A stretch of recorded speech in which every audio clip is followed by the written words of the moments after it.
suis Caroline de Blander et dans ce podcast, je partage avec vous ma conviction, celle que les soft skills sont les clés du monde de travail de demain. Je vous invite à plonger dans l'univers des soft skills et à découvrir comment elles peuvent vous aider à progresser, à croître, à vous épanouir et développer votre employabilité. On parle ici d'évolution des métiers, de métiers émergents, mutants, disparaissants, mais aussi de management et de transformation des organisations.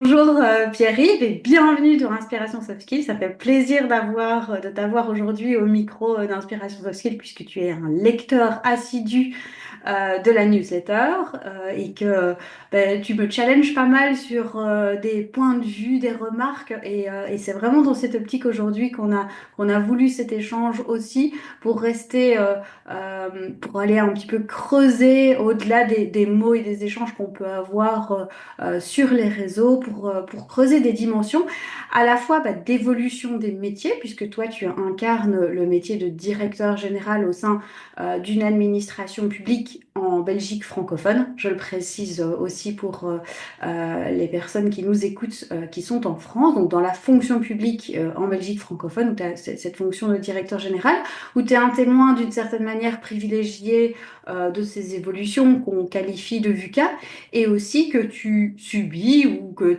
enfin ça on en discutera, mais les transformations numériques et les évolutions qui sont liées à l'intelligence artificielle. Donc voilà l'objectif de notre rencontre. Merci en tout cas d'avoir accepté cette invitation. Et Mais peut-être avec plaisir, avec plaisir. Le dialogue Merci. est toujours important, c'est vrai que Oui, très important et le côté challenge critique aussi parce que ça permet d'ouvrir aussi son système de représentation, d'ouvrir ses visions du monde et donc ça c'est très important en tout cas pour moi et c'est aussi pour ça qu'Inspiration Soft Skill existe, que chacun puisse s'exprimer. Et j'allais te poser une première question, Pierre-Yves. Donc, je disais aujourd'hui, tu es directeur général d'un CPS, mais quel est ton parcours? D'où viens-tu? Quel est ton cheminement un peu professionnel? mon cheminement, classiquement, commence par mes études. En fait, il faut savoir que je suis un artiste raté. J'ai fait des études de graphisme dans le supérieur et voilà, ça n'a pas été convaincant du tout, mais ça m'a ouvert quand même à une certaine créativité. C'est vrai que ces études, même si elles ont été un échec, ont été importantes pour mon ouverture à la curiosité, à la créativité. C'était vraiment, avec le recul, c'est vraiment un super bonus de les avoir faites, même si elles n'ont pas été fructueuses. Mhm, Ensuite, je me suis complètement réorienté vers un diplôme de master en sciences politiques mhm, à l'Université libre de Bruxelles. Et voilà, et ensuite j'ai commencé à travailler, tout en sachant qu'il y a à peu près 10 ans, j'ai fait un master en management public dans le cadre de mon ouais, travail. Donc mhm, j'ai eu toujours cette envie d'apprendre qui est quand même bien ouais, présente chez moi et qui est un de mes moteurs. mhm, Et voilà, et entre-temps, donc voilà, mon master terminé, j'ai débuté dans une administration communale, la ville de Châtelet, pour coordonner à l'époque des contrats de prévention et de sécurité. C'était à l'époque subventionné par le ministère de l'Intérieur. Et donc voilà, il fallait coordonner une petite équipe de 5 personnes. Et je l'ai fait avec plaisir pendant plus ou moins 2, 3 années. mhm, Et ensuite, je pense classiquement qu'on est jeune, l'envie d'aller vers quelque chose de plus grand, de plus vaste. Et ouais, j'ai eu l'opportunité d'aller à la région Wallonne, à la direction générale des pouvoirs locaux. Et voilà, c'était une première expérience dans une plus grande administration, mhm, oui. une échelle tout à fait différente. Et voilà, j'ai travaillé pendant quelques années d'abord sur l'exercice de la tutelle sur les intercommunales et ensuite dans une cellule de relations internationales qui s'occupait beaucoup de relations avec le Conseil de l'Europe notamment et l'OCDE. Donc voilà, c'est vraiment deux expériences, enfin la tutelle et la cellule internationale qui était aussi très enrichissante. Et voilà. Et alors classiquement aussi, je dirais pour un fonctionnaire wallon, je suis allé ensuite dans un cabinet ministériel Mhm, où j'ai eu voilà, l'occasion de notamment me familiariser et avoir vraiment de l'intérêt pour les matières liées au social. Et donc, cette expérience dans un cabinet m'a vraiment ramené ici dans le social où je suis actuellement. ouais. Et alors, pour terminer mon parcours, donc je suis revenu à l'administration ensuite comme directeur dans un service qui gérait des soins ambulatoires, en gros, sa santé mentale, les assuétudes. Oui, Et puis, j'ai encore changé une dernière fois de fonction avant de venir au CPS où je suis actuellement, puisque oui, j'étais directeur d'un service support qui gérait toujours à la région wallonne les voies hydrauliques. Et là, j'ai vraiment eu oui, vraiment administration grande échelle parce qu'on était, ben d'abord, mon service, il y avait plus ou moins 25 personnes avec beaucoup de cellules différentes. Il y avait le budget, communication, personnel. Donc, c'était vraiment des cellules très différentes. Et surtout, on était service support pour à peu près 500 agents mm, qui dépendaient de notre travail. Et là, ça a vraiment été un gros challenge, tellement gros que, en définitive, je trouvais que ça n'avait plus tellement de sens de travailler sur des tailles aussi grandes.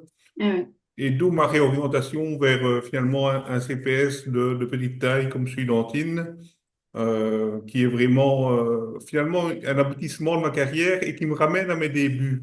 oui, Parce qu'au début, j'ai commencé dans une commune avec peu d'agents et je termine ici dans un CPS avec peu d'agents.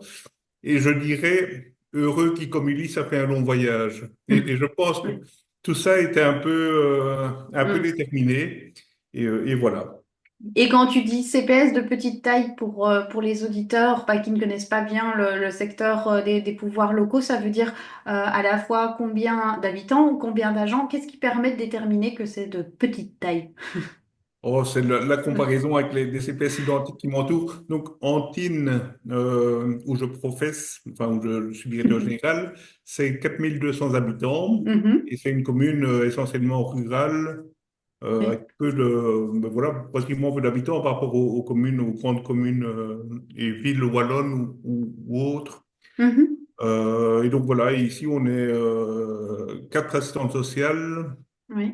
0,5 administratifs Oui. et moi. Donc D'accord. voilà, c'est vraiment une Ouais. petite cellule Oui. qui me ramène vraiment à mes débuts au niveau de la taille. Oui.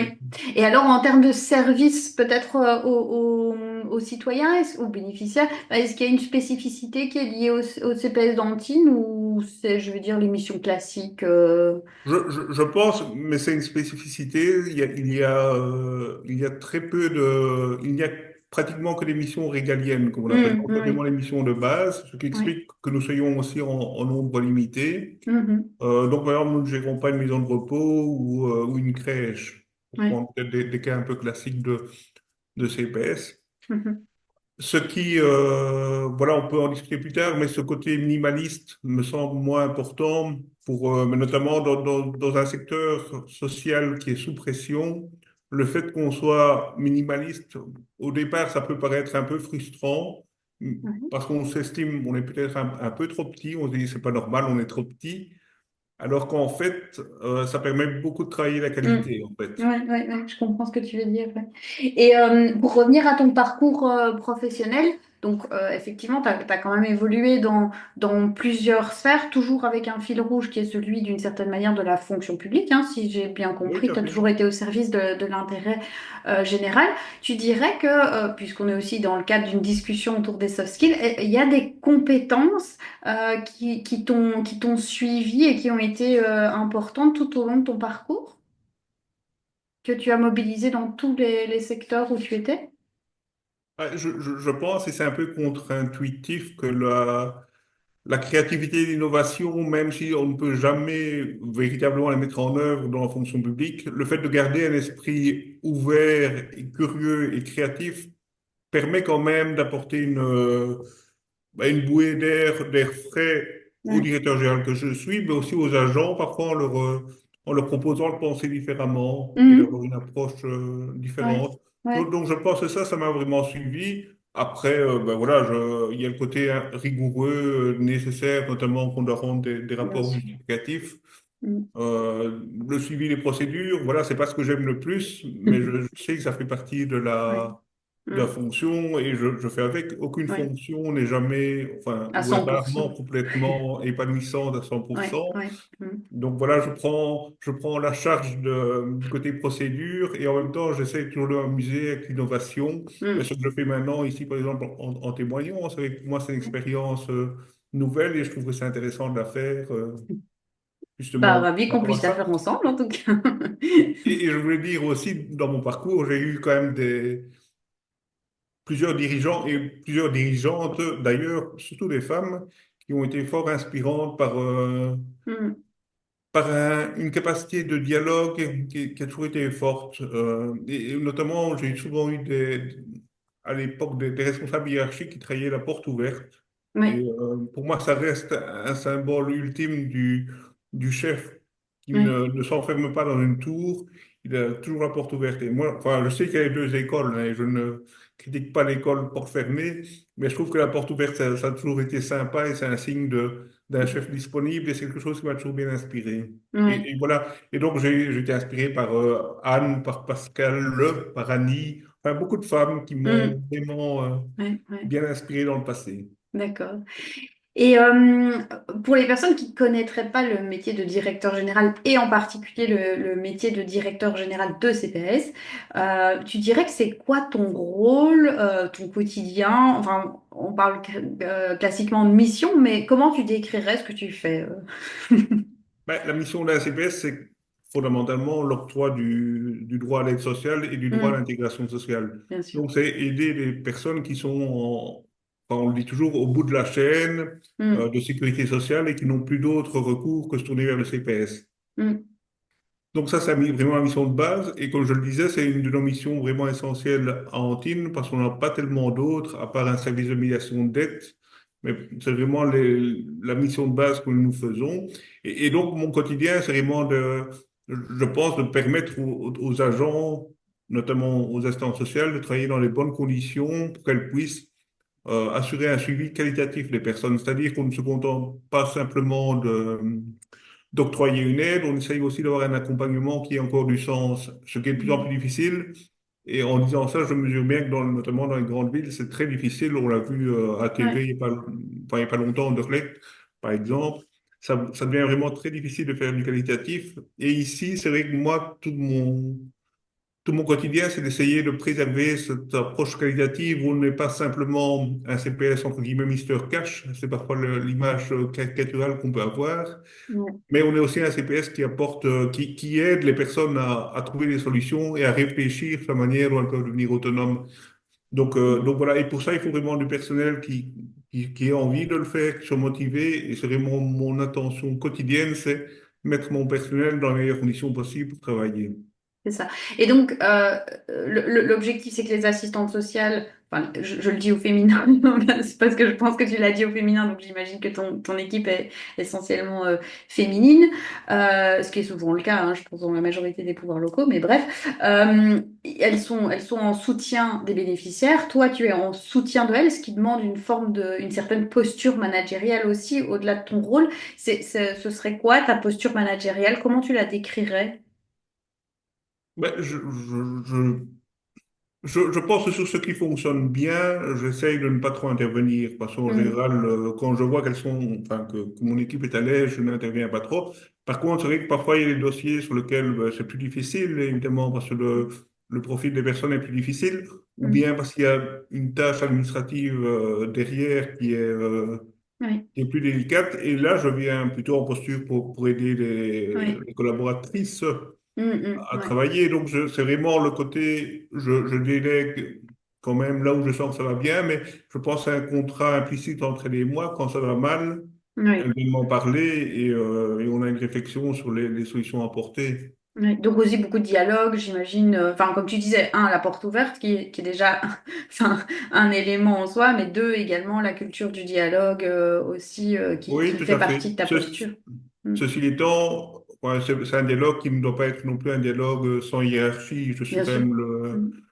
le directeur général et c'est vrai que parfois on a tendance à mettre fort en avant la codécision dans les équipes et le fait qu'on ait une hiérarchie très plate.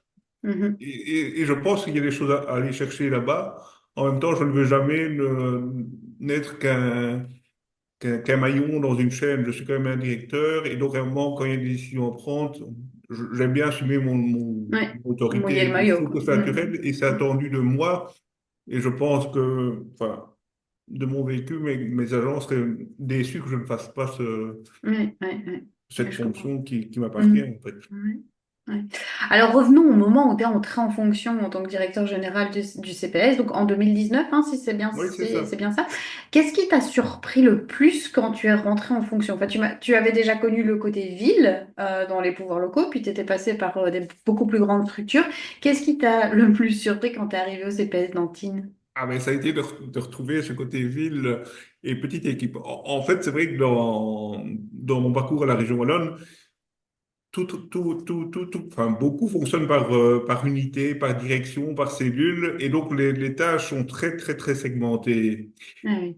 Et ici, ben voilà, on est dans une petite équipe et ben, il faut distribuer le courrier, il faut lever ses fesses de la chaise et distribuer le courrier. Enfin, allez, à la région Wallonne, je prends l'exemple comme ça parce qu'il est assez basique, mais c'est vrai que la Ouais. région Wallonne, j'ai connu l'époque où il y avait encore des huissiers Des qui venaient avec leur chauffeurs, petite huissiers, ouais. charrette Mm. distribuer le courrier de bureau en bureau. Ça n'existe pas ici, par exemple. Ouais.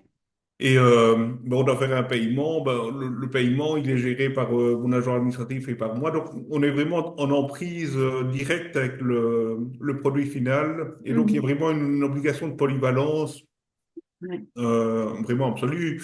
Le bien-être, ben, il y a pas de conseiller en prévention.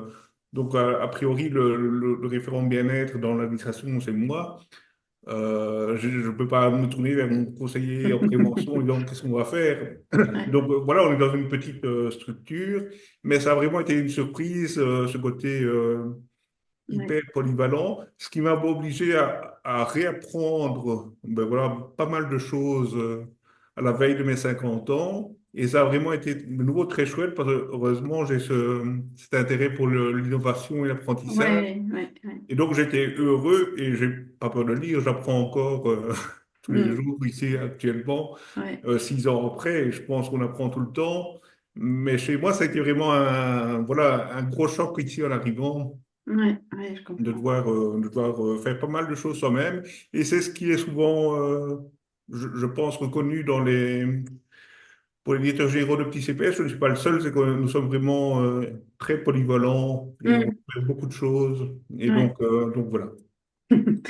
Et avec ton recul de tes donc 6 ans de fonction, comme je disais en entrée de podcast, on parle sans arrêt du monde de VUCA, ou aussi du monde banni depuis plus récemment, mais ce que ça dit, ces acronymes, c'est simplement que le monde évolue plus rapidement, qu'il y a des évolutions qui sont marquantes. Est-ce que toi, avec le recul que tu as dans ta fonction, tu constates des évolutions majeures depuis le moment où tu as commencé en tant que directeur général et aujourd'hui sur à la fois le côté organisationnel et aussi le côté humain dans ton organisation? Le côté organisationnel, je, je perçois qu'il y a quand même de plus en plus et ça va un peu à rebours de discours sur la simplification administrative qui est toujours mise en avant et qui n'est jamais réalisée. Je pense qu'il y a de plus en plus de complexité dans Mm. les approches et dans les procédures, ben, notamment dans les CPS parce qu'on segmente de plus en plus les interventions des CPS sont de plus en plus segmentées en fonction de publics bien précis. Mm. Et donc ça rend une approche globale qui avant fonctionnait devient de plus en plus impossible à mettre en œuvre parce qu'on la segmente de plus en plus.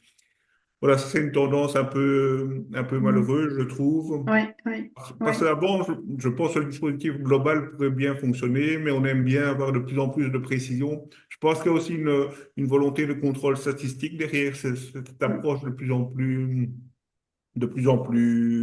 poussée.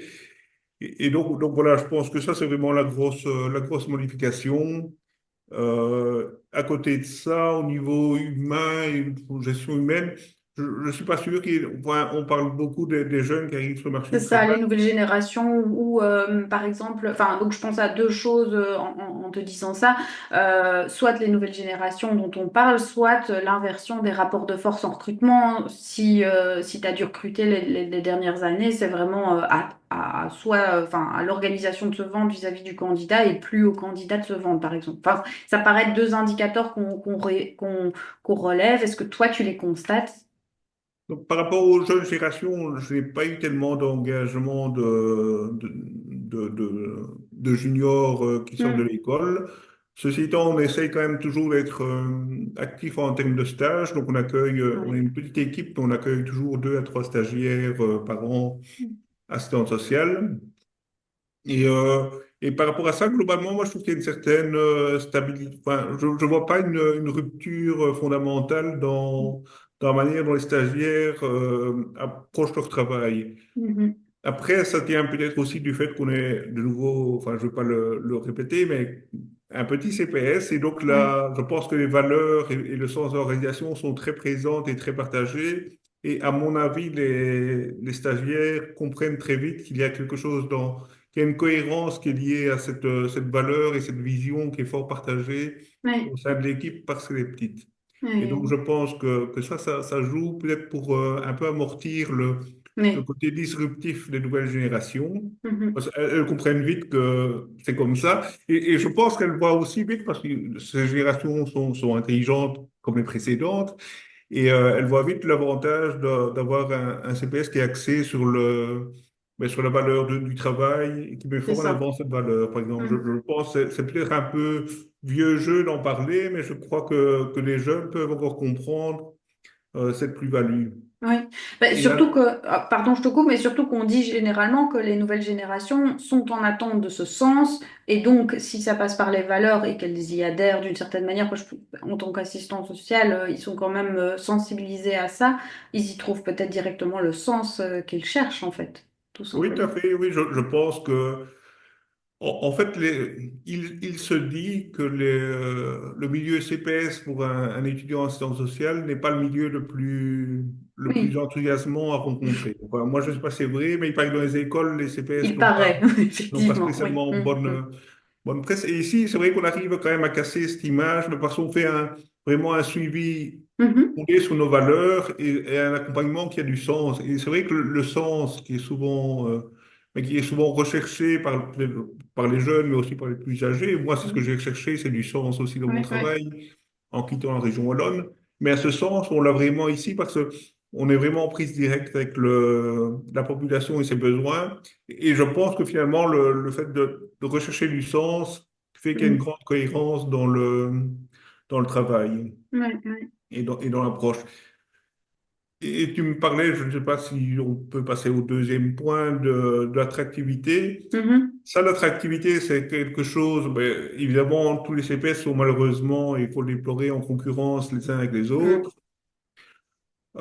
Et ça, le CPS dans lequel je suis arrivé, quand je suis arrivé en 2019, avait plutôt une mauvaise réputation. C'est un CPS assez fermé, qui n'était pas très ouvert sur l'extérieur. Donc, on ne savait pas trop ce qui s'y passait. Oui. Et on n'avait pas spécialement envie d'y venir. Et ça a été vraiment une de mes grandes opportunités. Et je l'ai Mhm. fait avec la présidente du CPS de l'époque, donc Yolande, enfin je lui rends hommage ici aussi, qui avait comme moi un esprit hyper ouvert et hyper créatif. Oui. Et on a tous les deux vraiment trouvé un accord tacite entre nous pour ouvrir le CPS. Et donc de plus en plus, le CPS est ouvert. Comment avons-nous fait? Bon, on a convenu de faire des réunions avec les directeurs généraux des CPS limitrophes. Ah Euh, oui. Mhm. on s'est beaucoup plus ouvert à la formation des agents pour qu'ils puissent aller voir l'extérieur. Mhm. On a accueilli des stagiaires de plus en plus. Et donc, toutes ces portes qui étaient fermées, on les a ouvertes progressivement.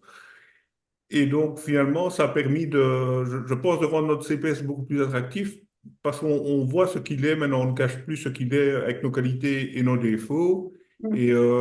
Et j'ai pas trop d'inquiétude pour l'instant sur notre attractivité. Mhm. Ici, récemment, j'ai fait un engagement. Ben, il y a un an, on n'engage pas tous les jours, on est une petite Et je équipe. m'en doute. Mais l'été passé, j'ai fait un engagement et c'est vrai que j'ai pas eu trop difficile pour trouver une assistante sociale Chouette. Oui, oui. d'un autre CPS qui était intéressé par le, Mhm. par, Oui, par, par le cadre de travail. Et je pense que allez, les assistantes sociales se parlent beaucoup entre elles d'un CPS à l'autre. oui, Et je pense enfin, j'ai vraiment la chance d'avoir une équipe qui est fortement engagée et oui. qui se plaît bien dans le CPS ici. Et Mais donc, notamment parce que, qui fait ta propre publicité, oui, entre c'est ça, il y a le guillemets. fond de la pub autour Ouais. et Mhm. Et donc, j'ai une logique assez vertueuse pour l'instant dans la réputation du CPS, même si rien n'est Mm. parfait, je ne prétends Oui. pas à la perfection loin de là. Mais globalement, ça se passe pas mal, je pense. Mhm. Ouais. Et ce Chouette. qui est chouette, parce qu'on parle parfois et on en parlera peut-être plus tard, de bien-être, mais ici, Mm. les agents, je ne sais pas par quelle magie, enfin, sans doute y suis-je un peu pour quelque chose, mais certainement pas pour tout. Les agents se sont créés un récit Ah d'un oui. CPS où il fait bien-être Oui. et ils le portent et ils l'entretiennent eux-mêmes. Euh, c'est assez magique, j'ai vraiment beaucoup de chance. Et donc, il y a pas de désolation avec des personnes qui arrivent, entre Oui. guillemets, en tirant la tête le matin. Tout le Mhm. monde est finalement un peu porteur d'un projet collectif. Ah oui. Et je ne sais pas comment c'est presque indicible, mais il y a vraiment un côté presque automatique on s'aide tous pour ne pas rompre le cercle de Oui. Oui. bien-être et c'est pas une contrainte. Ouais. Donc Oui. voilà, c'est assez intéressant en fait. Ouais. Oui, j'aurais plein de questions pour rebondir, mais je vais quand même revenir au début, enfin, au début de ma question qui était les évolutions que tu constatais. Donc, il y a la dimension de la complexité d'une part, cette dimension que je qualifierais peut-être de plus managériale quand on a eu cette vague du nouveau management public avec la volonté d'avoir un contrôle, etc. Donc, des tableaux de bord, etc., etc. Et est-ce que le côté rapidité des processus, est-ce que ça, tu le constates sur le terrain ou pas? De rapidité. Ben, on va dire plutôt d'accélération. Peut-être qu'il y ait une forme d'accélération dans les procédures, les process qui pèsent d'une certaine manière sur le CPS, ou ça, c'est pas une évolution que tu constates chez toi? Si, je pense qu'il y a de plus en plus cette accélération et elle va de pair avec une informatisation de plus en plus poussée. Hmm, Alors, enfin, ça ne se voit peut-être pas nécessairement en front office quand mes assistantes sociales rencontrent quelqu'un, elles ont toujours une feuille de papier devant elles pour la plupart du hmm, temps et hmm. elles y tiennent. Mais par contre, en back-office, c'est vrai que de plus en plus, on a des processus qui sont informatisés avec Ouais, des délais à respecter. Dans le temps d'un directeur général de CPS, et notamment de petits CPS, c'est vrai que de janvier à avril, c'est le temps des rapports justificatifs hmm, et on doit s'encoder dans toute une série de bases de données pour justifier les choses. hmm. Et ça, je pense qu'aucun nouveau processus ne pourra se faire sans cette informatisation Ouais, ouais. qui à la fois est positive parce que finalement, c'est objectif. En même temps, je pense que c'est quelque chose qui peut et pas seulement pour un petit CPS, mais je pense que les ASBL sont concernés aussi. Hmm. Les ASBL, par exemple, Ouais, ouais, l'intégration de personnes étrangères, ouais. elles ont des difficultés avec cette informatisation de plus en plus grande de la société. Et Hmm, donc, on est de plus en plus, selon moi, dans une société un peu duale, hmm. où il y a ceux qui sauront le faire et qui auront l'intérêt, et finalement, Ouais. les amateurs auront de moins en moins de place. Hmm. Et peut-être perdrons-nous une partie de la richesse de Ouais. voilà, de notre terreau social par cette informatisation toujours plus poussée et qui affecte de plus en plus les petites structures. Je pense que les structures plus grandes sont mieux rodées et ont dans leur gène beaucoup plus Hmm. facilement cette automatisation des process que nous, dans une petite structure et encore plus dans une petite SBL, je Ouais, dirais. ouais, ouais. Et qui dit informatisation dit outils. Tu dirais qu'au sein du CPS, vous jonglez avec combien d'outils, d'outils numériques? Parce que je rebondis avec ta notion de minimalisme, hein, parce que il y a aussi toute cette question de, entre guillemets, minimalisme numérique ou de surcharge liée au numérique. On jongle entre Teams, le WhatsApp, les mails, les machins. Donc, vous avez combien d'outils que vous utilisez au quotidien comme ça? Oh, ici, pas trop. On est vraiment sur Mhm. la messagerie Outlook et Ouais. WhatsApp. On a fait un groupe WhatsApp aussi Mhm. pour échanger de manière plus informelle Ouais. Mhm. et Internet. Donc, on n'est pas trop poussé dans l'informatisation. D'accord. Ben Mais voilà. et les bases de données dont tu parlais, sur lesquelles tu dois faire ton reporting, ça ne veut, c'est pas des outils en plus sur lesquels tu dois encoder des Non, ce sont éléments. des bases de données qui sont mises en avant par le fédéral, Mm. notamment pour le rapport unique, ou par la Oui. région wallonne pour les différents Mhm. documents. Ceci étant, c'est vrai que si tu prends un exemple, il y a le fédéral a utilisé, enfin, a souhaité utiliser depuis 2 ans un outil qui s'appelle Ready, qui est Mhm. en fait un outil informatique associé à une subvention et qui était un outil permettant de, allez, en résumé, de créer un budget idéal, combien de personnes doivent disposer Oui, dans une région pour vivre de manière digne. Et donc, par rapport ça, c'était vraiment un nouvel outil qui est apparu il y a 2 ans. Par rapport à la pratique des assistantes sociales, ça a été assez bousculant dans la mesure où cet outil, en fait, les assistantes sociales, elles ont une grille budgétaire qu'elles remplissent à la main le plus souvent. oui, oui. Mhm. Et ici, cet outil imposait de remplir de manière informatique des données, les données financières des personnes pour Mhm. pouvoir comparer ces données avec un budget type que l'outil produisait. Mais qui dit encodage, dit de nouveau, il faut créer un identifiant, avoir un Oui, accès, se réidentifier à chaque fois. Donc, c'était assez lourd pour une partie de l'équipe. Et donc ici, moi, je me suis posé la question, est-ce que je veux le rendre obligatoire pour tout le monde dans mon équipe ou bien oui, est-ce que je peux me permettre, grâce à la solidarité des unes et des autres, de dire, toi, tu vas te spécialiser dans Ready c'est et toi, ça. ben, tu ne fais Mhm. pas Ready, mais voilà, tu peux apporter ton aide sur d'autres. Et ici, c'est vrai que c'est pas le plus formalisé et sur la forme, c'est pas ce dont je suis le plus fier. Mais néanmoins, c'est vrai qu'on est arrivé au constat qu'une des instances sociales n'était pas du tout en confort à crédit. On a décidé de ne pas l'embêter, Ouais. en disant tu vas te former et quand tu seras formé, enfin, c'est parfois un peu le réflexe, tu te Mhm. formes et après ça va aller tout seul. Non, ici, c'est le réflexe facile. Oui, oui. Et ça, c'est vrai que quand je disais que je fais attention à la qualité de travail et au fait que les agents soient en bonne condition de travailler, le fait de ne pas avoir ce genre de réflexe Mhm. facile, tu vas te former, après ça va Oui, aller, tu vas voir. oui, Moi, ça, on me l'a fait aussi quand j'étais jeune oui. et je sais que ça ne fonctionne pas nécessairement. Mhm. Et donc, je ne vais pas nécessairement l'imposer, sauf si c'est vraiment nécessaire, mais à un agent qui ne se sent pas. Et donc, ici, Redis, c'était une subvention, entre guillemets, facultative sur 2 ans. J'ai estimé qu'il y avait pas assez d'enjeux sur le long terme que pour contraindre le pauvre agent qui était moins à l'aise à crédit Mhm. de Mhm. faire du Redis. Mhm. Et voilà, ça, c'est des petits ajustements qu'on arrive à trouver peut-être dans des équipes plus petites. C'est le confort aussi d'une équipe plus petite. Et Je- bien les connaître aussi, de savoir, enfin, d'avoir pu identifier que cette personne-là, c'était un point de friction qu'il fallait pouvoir aborder par la formation et ou par d'autres choses et voir de répartir mieux les tâches entre les équipes, enfin entre les équipes et Oui, entre. tout à fait, mais c'est vrai que ça, c'est la diversité. Moi, c'est aussi un de mes grands enjeux. Mhm. Je trouve que la diversité serait moins un enjeu.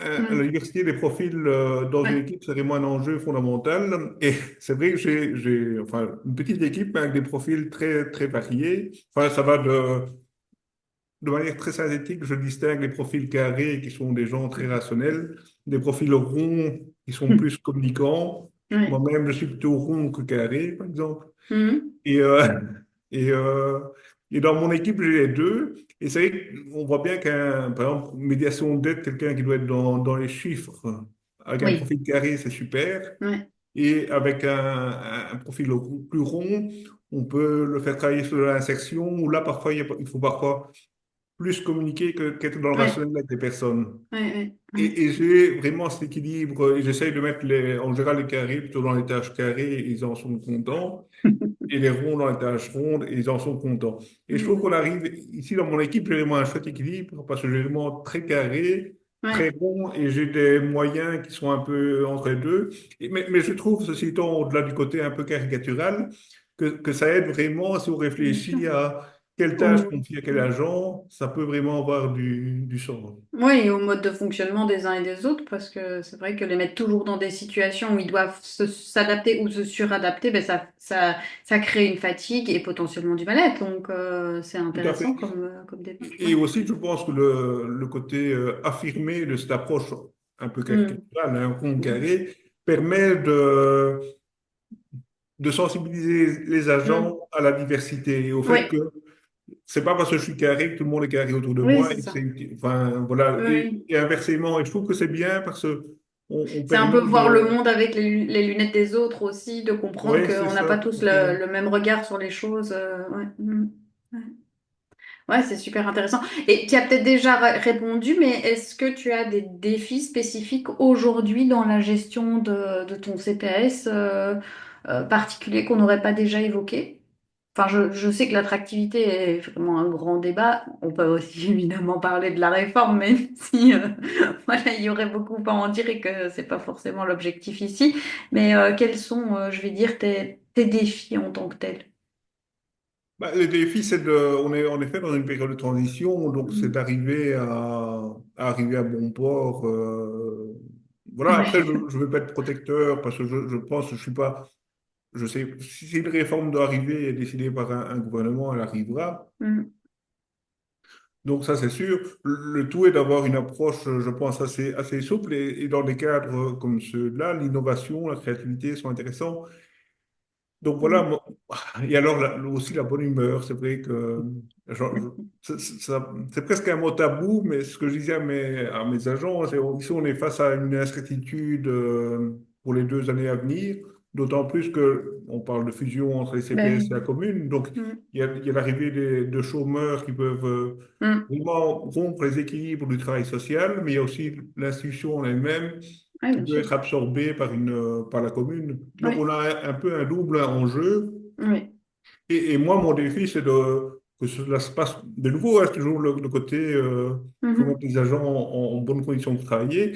Et ce que j'aurais dit, soit on prend ces défis-là de manière angoissée et dans la mauvaise humeur, soit Oui. on y va en souriant et dans la bonne Mhm. humeur. Et Mhm. pour l'instant, j'essaie vraiment de leur dire, gardons ce côté positif et optimiste. Oui, Euh, oui. et pour moi, c'est vraiment le grand défi. Et après, je pense qu'on on peut atterrir sans trop de difficulté si on garde ce côté positif par rapport aux réformes. Bien sûr. Oui. Mhm. Et voilà. Et sinon, bah, il y a en effet le défi de l'informatique qui est de plus en plus présent. Et alors, c'est d'autant plus présent qu'une petite entité comme notre CPS ou même comme la commune d'Antibes, qui est un peu plus grande, mais qui n'a pas énormément d'agents, il faut bien se rendre compte qu'on n'a pas d'informaticien Oui, bien sûr. à temps plein. Donc, on a un prestataire externe qui vient Mhm. une demi-journée tous les 15 jours et c'est vraiment sympa. Mais c'est vrai que le défi de l'informatique pour les petites structures, et je le redis aussi sans doute pour les ASBL, Oui. c'est vraiment des gros défis parce que chez nous, c'est pas naturel d'avoir un informaticien chez qui on peut tourner en disant, tiens, j'ai un problème avec mes accès, Oui, c'est comment ça. peux-tu faire? On reste X temps sans ses Et donc, accès. je reviens un peu à la surprise que j'ai eue en 2019. En effet, il n'y a pas d'informaticien Oui. ici. Alors que quand même, beaucoup de tâches sont informatisées. Oui, bien sûr. Ouais, ouais. Et bon, tu as, ce côté positif, on l'a bien compris dans ton caractère, mais est-ce que tu pourrais nous parler d'un obstacle ou du plus grand obstacle que tu as rencontré dans ta vie de DG? Ben, j'en ai jamais vraiment rencontré.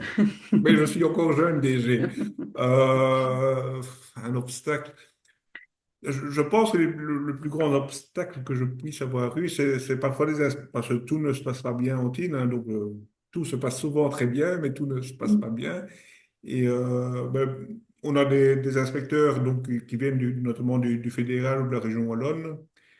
Et voilà, parfois c'est un peu difficile. Mm.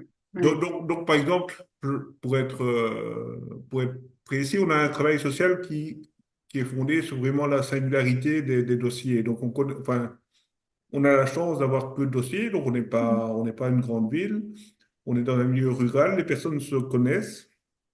Et donc, je suis certain que, enfin, je n'ai vraiment aucun doute sur le fait que toutes mes assistantes sociales connaissent parfaitement, enfin, presque Mm. parfaitement la situation des personnes qu'elles rencontrent. Et ça, ce côté, la singularité, oui, c'est vraiment le thème que j'ai envie d'utiliser, qu'elles ont dans leur suivi, un service d'inspection a difficile de s'en rendre compte Ouais. et a tendance finalement à dire, il n'a pas signé le registre. Quand on fait une demande, on doit signer un registre. Et donc, je prends l'exemple, hein, c'est vrai qu'on est en défaut d'avoir ce registre signé, donc je le dis tout haut, c'est connu et on essaye d'y pallier, évidemment. Mm, mm. Mais pour l'inspection, le fait qu'on ne fasse pas signer ce registre, c'est Ouais. quasi la preuve qu'une aide sociale risque de ne pas être accordée à la personne. D'accord. Ouais. Mm. Et alors, évidemment, il y a vraiment un travail social de qualité qui est fait derrière. qui est signature ou pas, chez nous, il y a vraiment un travail social de qualité. C'est vraiment quelque chose que je dis parce que j'ai une approche assez relaxe du travail, mais la qualité, notamment pour les bénéficiaires qui en ont besoin, c'est essentiel. Et donc, il y a toute une qualité finalement qui est vraiment réalisée par les instances sociales. Et quand l'inspection vient dire, ah ben il manque une signature, c'est pas bon, ben, il y a un peu toute une démotivation Ouais, je comprends. en se disant, oh ben, on fait de notre mieux, on connaît super bien notre dossier, l'inspection vient, et la première chose à dire, ça ne va pas, il n'y a pas de signature. Après, l'inspection fait son travail. Je ne critique pas l'inspection, loin s'en Mm. faut. Mm. Mais parfois, c'est démotivant. Et ici, c'est vrai qu'on a eu une inspection un peu difficile au mois de Mm. septembre de l'an passé. Et j'ai quand même dû reprendre un peu la motivation des agents pour leur C'est redire ça. Mm. Ouais. que finalement, l'inspection, enfin, il faut bien distinguer, l'inspection fait son travail Mhm, mhm. et il faut la respecter en tant que telle. Nous, on fait notre travail et il ne faut pas non plus, parce que l'inspection a fait son travail, se Ouais, démotiver. Et ça, c'est quelque chose qui a été, voilà, qui a quand même un peu secoué le CPS ici dans les 6 derniers mois. d'accord. Ouais, ouais, ouais. Et là, on a parlé d'obstacles, de ce que tu as rencontré comme obstacle dans ton travail, dans ta vie de DG, mais quelle est la plus grande opportunité peut-être dans le passé que tu as eu dans ton travail ou que tu envisages peut-être dans la suite de ton travail? Mais dans le passé, parce que de vous, j'ai pas prétention de penser que tout va bien. À la région Wallonne, j'ai eu enfin, voilà, quand je suis devenu directeur, j'ai eu difficile. Enfin, franchement, Mhm, c'était pas facile de prendre un costume de directeur. mhm, mhm. Et, euh, et ça, je remercierai toujours la direction générale d'où j'étais à l'époque. On a pu faire un coaching Ah oui, pour mhm, m'accompagner. oui. Et pour moi, ça a vraiment super, enfin, je trouve que ça a super bien fonctionné. Mhm, A mhm. vraiment super bien fonctionné. Et je trouve que c'est une belle opportunité. D'accord, Et ouais. il y a quelques années, le fait d'être accompagné par un coach, c'était un peu un aveu de faiblesse. Et moi, je trouve que c'est vraiment utile. Et ça peut, en tout cas, enfin, quand ça correspond bien Oui. à la personne, voilà, ça aide beaucoup. Mhm, Et ce coach, qui était, comme beaucoup de coachs, un grand communicant, ce que je ne suis pas nécessairement, il m'a en tout cas aidé à me trouver le costume qui était le mien. Parce que mhm. avant, j'essayais d'avoir un costume qui n'était pas le mien. Ouais. Et, D'accord. et c'est vrai que ce que je dirais à un jeune directeur général, c'est réfléchissez bien à vous trouver un costume qui vous ressemble. Parce que vouloir mettre un autre costume, Mm. c'est quelque chose qui est détecté par les agents. Je pense que enfin, la sincérité de la Oui, démarche, c'est ça, l'authenticité, la sincérité, ouais, si on l'incarne pas, c'est ça, elle se décèle de la part des ouais, agents, tout c'est à ça que tu fait. veux dire. Donc Mhm. ça va vraiment été une belle opportunité pour moi de découvrir cet aspect costume.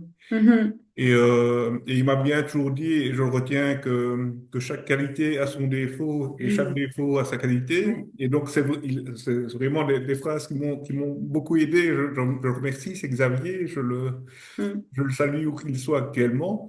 Et alors, une autre chose qu'il m'a dit, il m'a dit, moi, finalement, j'ai un travail super facile à faire. Je viens dans un endroit, j'interviens. Et toi, tu dois y rester et tu dois te battre tous les jours. Et finalement, mon travail par rapport au tien, il est beaucoup plus facile. Ce qui n'est pas Mhm. nécessairement le cas, mais en tout cas, ce sont des paroles qui, Mm. au moins, en tout cas, libérées et bien déculpabilisées de ne pas toujours être au top. Ouais. Donc voilà. Mm. Et ça, c'était vraiment une belle opportunité Ouais. dans mon parcours. Ça a vraiment changé mon approche managériale, franchement. Ouais, ouais. À la fois une opportunité, finalement un déclic, de ce que j'entends, hein. Oui, tout à fait. Mm. Le tout est qu'il faut l'accepter. Enfin, ce coach qui était à la limite presque une punition dans un contexte qui n'était pas spécialement agréable, ça a finalement été une opportunité. De nouveau, parce que je suis quelqu'un de curieux et d'ouvert Ouais. et j'aime bien me remettre en question, parfois me mettre un peu en danger. Et donc, c'est des choses qui ont assez bien fonctionné avec moi. Mm, mm. Et tu dirais que à l'heure actuelle, c'est quoi que tu aimes le plus dans ton travail? C'est la diversité. Et ça, c'est Mm. sûr que Quand tu dis bon, la depuis diversité, la diversité des profils ou la polyvalence, le fait de changer, enfin, donc oh, tout. Vous tout. savez, je viens d'en parler, j'ai dans mon Mm. équipe des profils très diversifiés. Et donc, Ouais. ça, voilà, c'est aussi quelque chose qu'avec un coach, on apprend. Il faut dialoguer avec les personnes en fonction de leur profil et donc envoyer un peu. ce qu'ils ont besoin d'entendre, aussi bien dans leur sens que dans le sens qu'ils peuvent progresser vers autre chose que leur profil. Mm. Et donc ça, c'est quelque chose que cette diversité à gérer, elle est vraiment chouette Ouais. et elle est vraiment super sympa. Et à côté, il y a vraiment une diversité de tâches. Ouais. Mais Mm. voilà, hier, j'ai fait des mandats de paiement dans ma comptabilité. Puis j'ai eu un conseil le soir. Puis ce matin, je faisais des délibérations parce Mm. qu'on le fait encore. C'est pas encore automatisé, par exemple, chez nous, ce genre de. Je sais que Ouais. ça peut se faire, mais on les fait encore de manière individuelle. Et Ouais. donc, cette grande diversité d'approches est vraiment super, Mhm. super sympa, quoi. Mm. Et il faut faire à peu près tout dans un petit CPS et c'est Ouais. vraiment chouette. Ouais. Et est-ce que tu pourrais nous parler de l'idée la plus originale, enfin, ou d'une idée originale que tu as été amené à concrétiser dans le cadre de ta fonction? Bah, l'idée la plus originale, j'en ai parlé, pour moi, c'est le fait de réouvrir un C'est CPS qui ça. était complètement Ouais. fermé Ouais. et d'ouvrir les fenêtres à tel point, et Mhm. c'est marrant parce qu'on est, enfin, très classiquement, par exemple, on fait des team building, donc je n'ai aucune originalité par rapport à ça. Mais nos collègues de la commune qui sont dans le même bâtiment, ils n'ont pas du tout cette opportunité pour l'instant d'en faire. D'accord. Mm. Et donc, c'est vrai que le CPS, ça paraît un peu parfois comme un ovni dans un cadre parfois un peu trop Ouais. rigide. Et Ouais. donc, ça, c'est chouette. Je trouve que le côté ouvert de notre CPS, c'est vraiment pour moi la chose, ma contribution à l'institution dont je suis le plus fier. Mhm. Mhm. Ouais. Et parlons enfin, donc, de menaces quand même. Tu vois quoi comme menace à l'heure actuelle dans ton travail? Bah, de nouveau, enfin, sans juger l'opportunité des politiques, c'est pas mon rôle de le faire, mais le fait de confier de plus en plus de tâches au CPS dans une approche de plus en plus segmentée Mhm.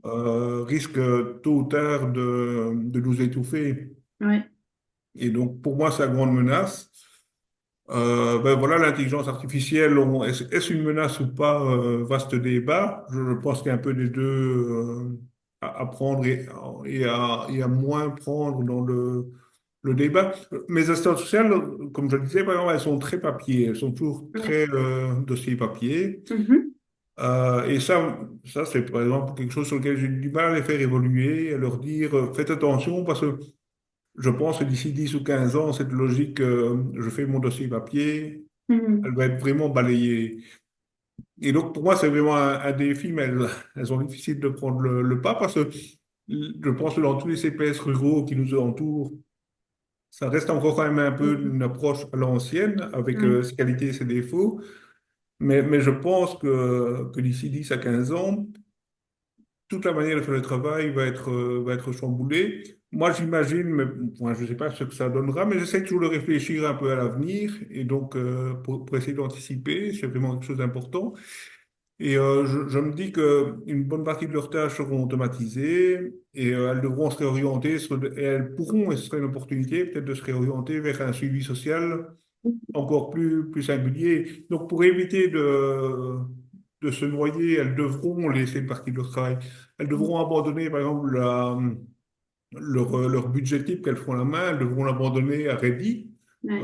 Allez, je prends cet exemple-là. Peut-être que Reddy pourra les aider à faire des budgets. Elles Mhm. perdront moins de temps à faire leur budget et elles pourront faire un suivi social plus qualitatif, ou qui sera en tout cas, s'il y a de plus en plus de dossiers, qui sera aussi qualitatif que ce qu'elles font C'est ça. actuellement sur un Mhm. nombre peut-être plus réduit de dossiers. Mais voilà, je pense qu'il y a des opportunités. Et parfois, qu'on est trop le nez dans le guidon, on voit peut-être pas les opportunités. Et malheureusement, voilà, les assistants sociaux sont souvent le nez dans le Bien guidon sûr. par leur fonction. Oui, et c'est marrant que tu parles de ça parce que c'est toute une discussion qu'on a eue. Donc justement, enfin, moi je parlais de soit du direct, je ne sais plus d'ailleurs si c'était le directeur général ou enfin de métier augmenté de manière générale. Qu'est-ce que j'entends par métier augmenté? C'est de se dire que toutes les tâches un peu soit rédhibitoires qu'on n'aime pas et qu'on sait déléguer d'une certaine manière à l'intelligence artificielle, qu'on puisse entre guillemets les faire faire sans automatisation totale mais avec une forme de délégation, je vais dire, et pour justement se dire, je consacre plus de temps, alors soit à la stratégie, si c'est un directeur général, parce que c'est aussi le fait de pouvoir sortir le nez du quotidien, le nez du guidon, soit ben, à l'humain, à l'interaction avec les bénéficiaires, etc., dans le cadre d'une assistante sociale. Mais comment tu vois, toi, toute cette dimension, enfin, justement liée à l'IA? Parce que, enfin, c'est quand même une des spécificités que tu mentionnais dans tes commentaires, hein. Il faut quand même qu'il y ait beaucoup de garde-fous, je pense. Oui, c'est ça. Allez, je reste globalement un peu sceptique. Je demande toujours à voir pour Mm, l'IA et j'en parlais. C'est vrai qu'il y a quelques années, on parlait des voitures autonomes qui devaient mm, être sur nos routes maintenant et qui ne sont finalement pas arrivées sur nos routes pour l'instant et peut-être le seront-elles dans 10 ans, hein. mm. Mais parfois, on annonce des progrès techniques qui ne se réalisent pas Ouais, parce que je pense que derrière, il y a l'équivalence entre un programme qui doit singer et comprendre l'homme ouais, et l'homme qui a sûrement une part d'incompréhensible pour une machine, je pense pas. Je pense qu'il y a encore du travail pour réconcilier les deux et sans doute est-ce difficile pour allez, pour une automatisation de deviner qu'un ouais, piéton va traverser tout d'un c'est coup alors ça. qu'il ne devrait pas Mm, traverser. Voilà, mm. donc on promettait beaucoup par exemple, sur les véhicules autonomes, ça Ouais, n'est pas encore arrivé. Donc on promet beaucoup sur l'intelligence artificielle. Est-ce que ça va arriver ou pas? ouais, Je n'en sais rien. Euh, en tout cas, moi, je trouve qu'il y a quand même du potentiel. Je mets quand même un petit bémol parce qu'il paraît que pour l'environnement, c'est pas top et ça ouais, consomme beaucoup. Donc, il y a toujours aussi un côté éthique par rapport à ça qui, ouais, ouais. moi, reste important. Néanmoins, l'outil, moi, je trouve était intéressant. Peut-être n'y a-t-il pas assez en Belgique, en tout cas, d'intelligence artificielle pour ma profession qui soit vraiment orientée sur le droit administratif et le droit social. Donc, ça, ce serait Mm. bien qu'il y ait de plus en plus. Je pense que mon collègue du CPS de Jean Blou est en train de développer un outil. D'accord. Euh, donc voilà. Mais Mm. voilà, l'outil est encore un peu trop éloigné de notre réalité, je pense, pour être utile. Ouais, ouais. Euh, Après, c'est intéressant. Enfin, j'ai fait une formation à l'Union des villes et communes de Mm. Wallonie. Le formateur a bien dit, prenez le terme copilote au sens propre et Ouais. Ah vous oui, avez un on est copilote à d'accord. vos côtés ou un jeune stagiaire, il peut vous aider, mais n'oubliez jamais de Oui, oui, vérifier de qu'il peut. garder, enfin, et c'est ça que je dis quand je disais augmenter, c'est aussi, on peut déléguer des tâches à l'IA, mais tout en sachant que du jour au lendemain, on doit pouvoir les refaire et être capable de les refaire, c'est-à-dire pas une délégation Oui, tout à fait. totale non plus, de garder quand même la logique et la méthode qu'il y a derrière. Et puis quand on parle d'IA, il y a aussi différents types d'IA. Il y a l'automatisation dont tu parlais pour certaines choses. Il y a l'intelligence artificielle, je vais dire grand public, ChatGPT, etc., comme beaucoup maintenant connaissent. Et puis, il y a l'intelligence artificielle qu'on développe en interne ou pour des choses spécifiques, ce que j'imagine être alors le cas au CPS de Jean Blou.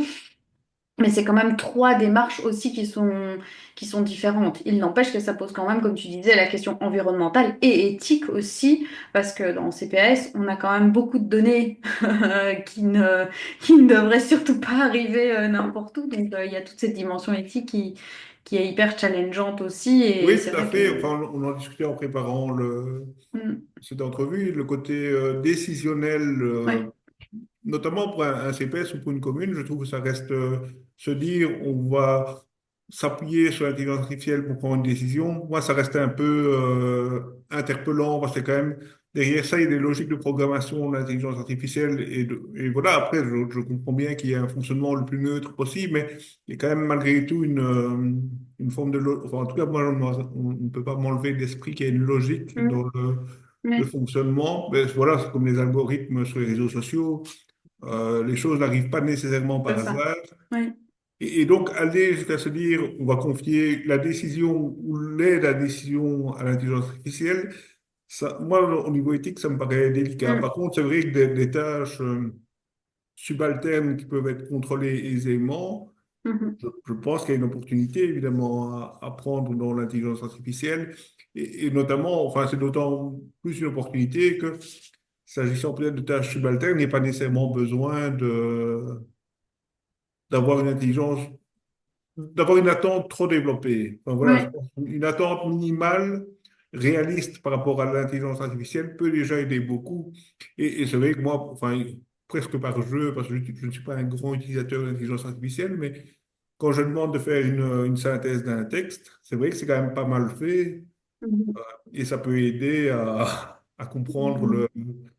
Parfois, les textes assez lourds sont quand même pas mal résumés, les idées essentielles. Je trouve que ça peut aider, par exemple, pour Mhm. ça. Ouais. Il faut Mais il faut savoir toujours pour avoir ouais, se quel dire, ben, je usage. regarde quand même un peu le texte original. Oui, Euh, donc voilà, ça on c'est est toujours un peu d'accord. la contrainte. Oui, Je ne oui, peux pas lâcher complètement la bride. ouais, Et voilà, on en revenait, ce que je disais, c'est le copilote. ouais. Il faut toujours quand Mhm. même piloter à côté. Oui, oui. Et ce que tu as touché aussi, tu as parlé de cette formation à l'Union des villes, donc, et justement, un des éléments sur lesquels je voulais les rebondir tout à l'heure, par rapport à tes équipes, tu parlais du fait qu'il y avait eu, à un moment donné, une difficulté par rapport au logiciel Ready, etc. Enfin, que la formation n'était pas non plus le Saint Graal, mais comment tu mets en place la formation en interne et enfin, sur quels critères? Et est-ce que l'informatisation ou toutes les nouvelles technologies sont quelque chose de central dans la formation ou pas forcément? Non, non, et malheureusement, de nouveau, le travail social, enfin, je travaille essentiellement avec des assistantes sociales, c'est un Mm. travail très engagé, très sur les valeurs, on en parlait tantôt, mais ça l'amène, ce travail-là, parfois à ne pas savoir s'ouvrir ou avoir peur de l'intrusion d'outils externes, ben, en Ouais, partie comme Reddy, mais encore plus comme l'intelligence artificielle.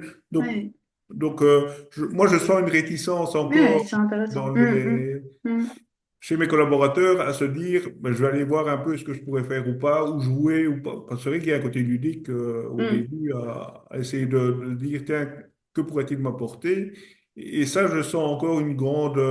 C'est presque deux mondes séparés. Et je pense que en tout cas, dans un CPS rural, le côté culture du papier, avec ce qu'il a de Oui, bon et de pas bon, mm. fait que l'intelligence artificielle, c'est un peu un autre monde. D'accord. Ouais. On en consomme aussi quand même de plus en plus. Enfin, dans les produits informatiques, de plus en plus, il y a une intelligence Ouais. artificielle qui On est essaye là de nous vendre plus ou aussi, moins hein. discrètement. Ouais. Mm. Et finalement, je pense que, en tout cas, l'important est d'en être conscient. Et j'ai pour l'instant du mal à conscientiser totalement mon personnel par rapport à ces questions-là.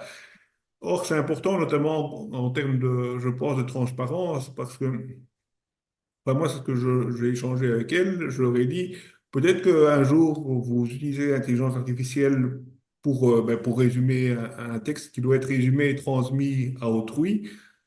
À ce moment-là, il faut vraiment le dire, enfin, il faut vraiment être transparent. En tout cas, pour l'instant, je trouve tant que l'intelligence artificielle n'est pas fiable. Moi, si je fais un résumé et que je le balance en disant, ah ben, c'est bon, tu peux le prendre je pense qu'on peut avoir des problèmes. Et donc, Mm. il faut vraiment avoir un moment, en tout cas, dans la phase actuelle Mhm. de développement de l'outil, il faut vraiment avoir une logique de transparence entre nous Ouais. quand les questions sont sensibles et méritent d'avoir une information. Ça a été produit par Bien l'intelligence sûr, ouais, artificielle. ouais, ouais. Mais d'ailleurs, Et donc, il y a des normes qui sont en train de paraître pour justement sensibiliser à ça, de quelle manière on a utilisé l'IA ou pas pour tel ou tel document. Ouais. Mm. oui, donc il y a Pardon, je vraiment t'ai une coupé. culture à la fois technologique et une culture, je dirais, éthique. Enfin, c'est vrai qu'il y a Ouais. deux piliers Mm. assez important. Ouais, Et ouais. finalement, ça rejoint un peu. Moi, en tant que directeur général, je redeviens plus général, mais je trouve qu'il y a vraiment deux leviers importants dans une organisation. C'est ben, le côté organisationnel, comment bien faire fonctionner les choses, et le côté humain. C'est vraiment Ouais. les deux leviers sur lesquels moi je tente de garder un œil. C'est est-ce que mon humain Ouais. est bien, est en condition de bien travailler, et mon organisation, comment est-ce qu'elle fonctionne, comment est-ce que dans mon périmètre à moi, je peux mieux la faire fonctionner et la Mm, rendre mm. les choses plus fluides. Et je trouve que c'est vraiment deux côtés fort importants. Donc voilà. Voilà, et je fais le lien avec le côté éthique et le côté informatique Mm. et technologique de l'intelligence artificielle. Je pense en effet que c'est vraiment deux dimensions qui sont importantes en management. Ouais. Et tu le mentionnais, tu l'as mentionné à plusieurs reprises, la notion de bien-être qui compte de plus en plus. Euh, Toi, enfin, de manière, tu l'as abordé à plusieurs moments, mais de manière générale, comment tu l'abordes au sein de ton CPS, cette notion de bien-être, aussi d'environnement approprié, de valeurs appropriées, toutes ces dimensions-là, comment tu les abordes? C'est vraiment une question qui est de plus en plus importante. Enfin, on en parle régulièrement, on en parle Mm, sur LinkedIn et, euh, et comment l'aborder. Je pense que la dimension légale est importante et à la oui, fois étouffante. Donc, importante, moi je trouve que des outils qui ont été mis en place légalement, ben, comme le fait de travailler sur des plans d'action annuels sur le mm, bien-être, c'est vraiment des outils qui sont enfin, une bénédiction pour le manager qui essaye un peu de formaliser son bien-être. Moi, par exemple, ici, je fais tous les ans une réunion avec mes agents pour faire le point sur ce qui va, ce qui ne va pas en termes de bien-être dans l'organisation des locaux, dans l'organisation du personnel. Donc, mm, on passe en revue plusieurs points et tous les ans, on fait un petit peu les priorités. Tout n'est pas évidemment réalisé au bout de l'année, hein, je pense. Mais enfin, c'est un moment en tout cas qui est formalisé oui, et qui est vraiment chouette. Donc je trouve que le côté formel, c'est bien. En même temps, trop de formalisme et parfois c'est peut-être un peu la tentation, c'est de se dire formellement tout est bien en ordre, mm, tout est bien nickel. Et finalement, ça va pas si bien que ça. Et voilà, et pourquoi cela ne va pas si bien? Bon, ça dépend d'une organisation à l'autre. Je pense qu'il n'y a pas vraiment de secret. Ceci étant, la sincérité, enfin, j'en parlais, le fait d'être oui, sincère en tant que manager, c'est quelque chose de vraiment important pour que les agents puissent sentir qu'ils sont dans un dialogue oui, d'adultes respectueux. De nouveau, je suis le chef, mais je suis quand même ouvert au dialogue. Donc, mm, mm, s'il faut oui, trancher, je tranche, mais en même temps, mes agents, la porte ouverte, savent qu'ils peuvent venir à n'importe quel moment, enfin, sauf maintenant, où j'ai pris un vacances, mais à peu près à n'importe quel moment me parler mm, de leurs mm, difficultés. oui, Et c'est vraiment important. Et alors, quelque chose qui me vient à cœur, c'est vrai que je trouve que le thème bien-être n'est peut-être bien-être au travail, n'est peut-être pas le plus approprié parce que le travail n'est peut-être pas un lieu de bien-être par nature. Et je trouve que, à la limite, on devrait au mieux parler de neutre et être mm. un endroit neutre. Mais se dire qu'on doit avoir un cadre épanouissant, enrichissant au travail, c'est vraiment une grosse pression sur toute la structure, aussi Et c'est bien ça, pour les et une agents. pression sur le manager, sur l'organisation, et peut-être pas toujours forcément sur l'agent. L'agent peut rester passif là-dedans et attendre qu'on soit, que Oui, le tout à fait. Ça, système soit à la manœuvre pour son bien-être. c'est vraiment le côté un peu dommage du côté responsabilité de la ligne hiérarchique, parce qu'en effet, Mm, moi, je pense que chaque agent est tributaire aussi de son bien-être et du bien-être des autres.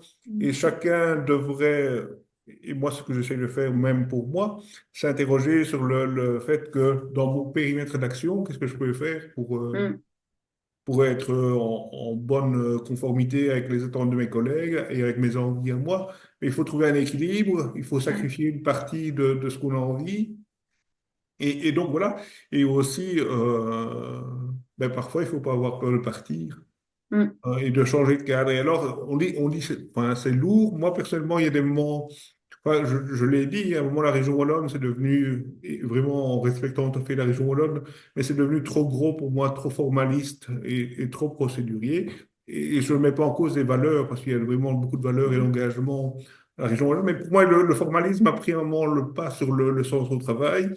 Et je me suis dit, il faut que je parte. mhm, Et j'ai pris sur moi de repasser des examens à 45 ans pour devenir directeur général de CPS. mm, Et je pense que, alors, c'est pas facile pour tout le monde, mais malgré tout, je pense que parfois, quand on n'est pas bien, plutôt que d'attendre que soit le collègue fasse un geste ou alors que la hiérarchie le fasse, trouve une solution, parfois le mieux, c'est d'aller voir ailleurs. mm, Et, euh, et moi, en tout cas, j'ai trouvé mon bonheur en changeant en ouais, changeant de secteur.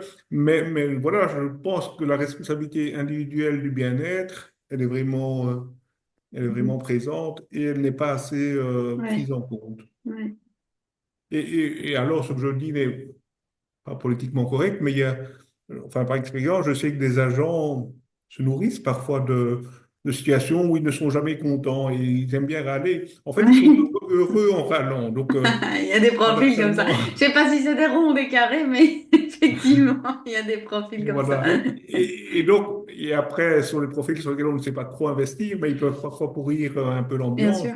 Mais voilà, en Mm, étant heureux parce qu'eux, ils sont contents. Mais voilà, donc c'est vrai qu'individuellement, pourquoi parfois, et moi-même, parfois, j'ai tendance parfois à me lâcher un peu trop. Et donc, c'est pas, je sais bien, je jette la pierre à personne parce que tout le monde a parfois un peu cette tendance. mm, Et donc, il faut toujours faire un travail sur soi. Il faut méditer. Je pense que le côté un peu méditation, prise de recul est aussi important. Et c'est vrai que parfois, on est étouffé dans son cadre de travail. mm. Et c'est bien d'avoir des moteurs, notamment dans la vie privée. Je trouve qu'avoir des moteurs, c'est essentiel. Moi, j'aime bien aller voir un concert, j'aime bien aller au théâtre, Mm. j'aime bien boire du vin, sans excès. Mm. Mais ces petits plaisirs à Ouais. côté permettent parfois de déconnecter Oui, les petites soupapes, quoi. et de se régénérer de Ouais. manière Mhm. pour être bien au travail. Et je pense que c'est vraiment une des clés aussi. On arrive tout doucement à la fin de l'entretien, mais est-ce qu'il y aurait peut-être un élément qu'on n'aurait pas abordé sur lequel tu voudrais revenir, qui te paraîtrait important dans notre discussion, qu'on n'a pas suffisamment creusé? Oh, bonne question. Euh, Non, je l'ai souvent dit, mais je pense vraiment que l'innovation, la curiosité, l'ouverture, c'est vraiment des choses, Mm. a fortiori dans une administration publique, c'est quelque chose de contre-intuitif, parce qu'on n'est vraiment pas dans une administration pour être créatif, imaginatif, mais c'est Mhm. vraiment quelque chose qui permet, je pense, d'aller plus loin et Oui, de ne pas se contenter d'un présent qui serait un peu triste. C'est vrai qu'une administration, c'est pas nécessairement le truc le plus joyeux, mais si on innove, c'est chouette. Par exemple, quand je suis arrivé aussi, ce que j'ai fait pour un peu essayer de briser les cadres, parce que j'aime bien aller à contre-courant. C'est vrai que j'ai ce oui. côté un peu énervant, je vais à contre-courant des choses. C'est ça qui est chouette comme lecteur parce que du coup, tu me challenges à chaque fois et c'est très intéressant, justement. Et donc, ben, ce qu'on fait tous les ans maintenant, c'est un format séminaire ben, où on prend un peu le temps de réfléchir sur un Mm. sujet ou l'autre, mais on prend un peu de recul et on fait ça avec les agents administratifs et sociaux du CPS et les mandataires du Conseil d'action sociale. Ouais. Mhm. Et donc, c'est un espace de dialogue annuel où on est Ouais. complètement décadré. Ouais. Et je trouve, par exemple, que ce genre de choses, c'est vraiment de la créativité pure, parce qu'on peut à la limite parler de n'importe quel sujet, enfin, Bien sûr. on reste toujours centré boulot, mais Ouais. quand même des sujets plus larges que ce qu'on traite au quotidien. Mhm. Et on a à la fois le côté, j'échange avec des mandataires qui ont leur vision politique au sens noble du terme, et avec les administratifs qui ont un côté plus administratif C'est ou ça. social. Ouais. Et je trouve que ce genre de fenêtre ouverte, c'est de nouveau vraiment le côté ouverture Oui, et puis ça permet de de comprendre l'organisation. mieux les attentes, de mieux se connaître déjà, et aussi de mieux comprendre les attentes ou les angles parfois des uns et des autres. Bon, on sait que Oui, tout parfois, à fait, oui, oui, c'est Hmm. ça. On comprend un peu mieux ben, pourquoi tel conseiller C'est ça. quand on lui présente un dossier, réagit d'une certaine façon. Oui, Et oui. inversement, le conseiller sait que ben, s'il réagit d'une telle façon Hmm. avec un agent, ça sera, enfin, il sera peut-être moins étonné de la réaction de l'agent. C'est ça, ouais, ouais. Et alors, dernière question, pour terminer, comment vois-tu l'avenir de ta fonction? Ben, la mienne, je suis assez serein. C'est vrai que enfin, vraiment à titre individuel, j'ai quand même pas mal changé de fonction dans ma carrière. Mais ici, j'ai trouvé un cadre. Tu penses que tu resteras jusqu'à la fin de ta carrière au CPA Oui, tout à Tanti? fait, Ouais. oui, je Hmm. pense. Euh, je trouve que ça donne vraiment du sens à ma trajectoire, de revenir dans une petite structure après avoir connu de belles et grandes structures super intéressantes. Mhm. À ce propos, je m'en voudrais quand même de ne pas le dire, mais donc j'ai travaillé à la région Wallonne dans le secteur des voies hydrauliques. Et donc c'est une administration centrale de Namur avec plein d'implantations. Ben, il y a des barrages un peu partout sur Ouais. les territoires wallons. Le directeur général, c'était quand même c'était un monsieur vieille école et il n'était pas du tout informatique. pas du tout tableau de bord, pas du tout New Public Management.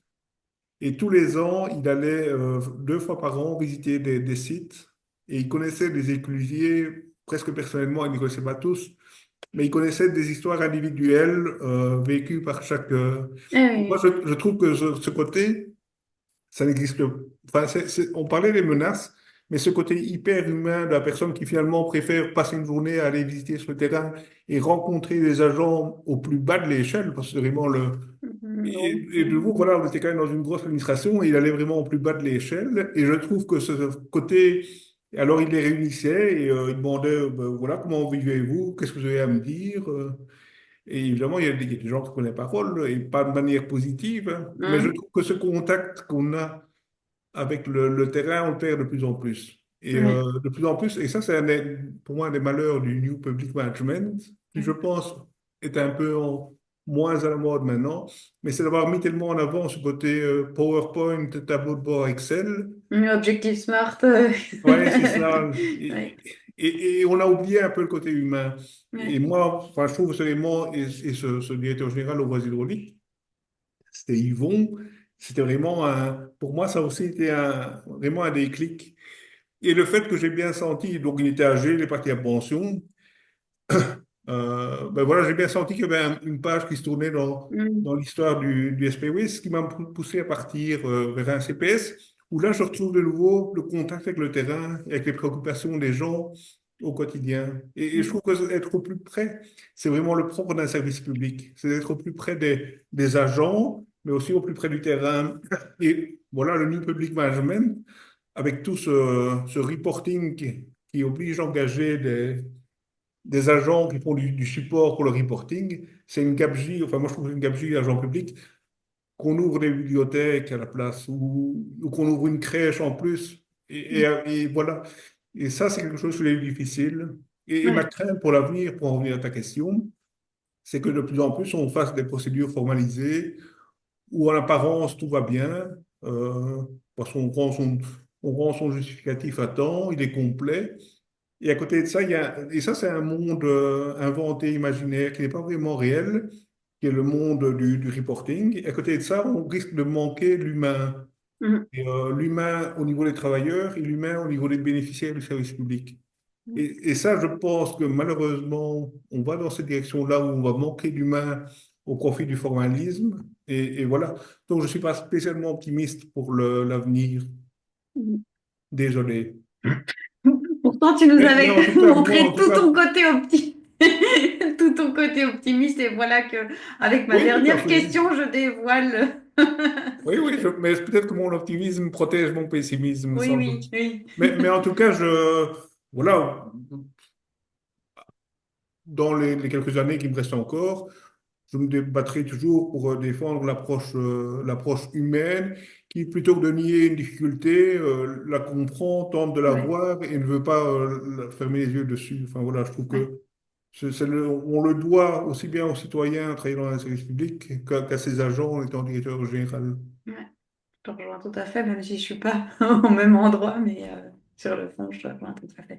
Écoute, merci Pierre-Yves pour cet excellent échange. Je pense qu'on a balayé pas mal de choses.